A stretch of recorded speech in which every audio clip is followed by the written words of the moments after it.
What is a majority shareholder? Shareholders are people who have purchased interests in a company that makes them partial owners of the company.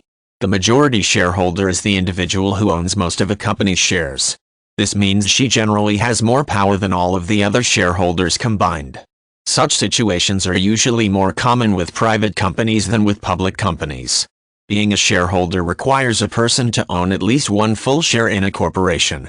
If this is the case, the shareholder is usually afforded certain rights in regards to the company he invested in. For example, such an individual may have the right to attend annual meetings, bring resolutions, and vote on matters regarding operations. To be a majority shareholder, a person generally must own more than 50% of a company's shares.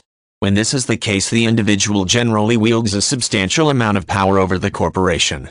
She likely has the ability to do things that other shareholders do not have the authority to do, such as replacing a corporation's officers or board of directors.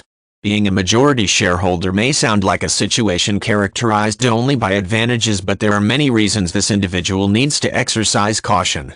Investing in a company that has a majority shareholder can place the minority shareholders at an extreme disadvantage.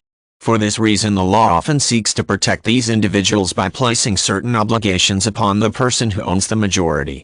These will vary depending on the location and the type of corporation, but in any case there can be consequences for not living up to these obligations.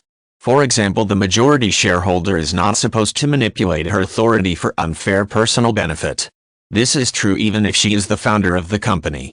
Due to rules in her jurisdiction, she may be responsible to ensure proper disclosure of certain information, and she may be obligated to provide fiduciary duties. Failing to do so can lead to claims being brought against her by the minority shareholders.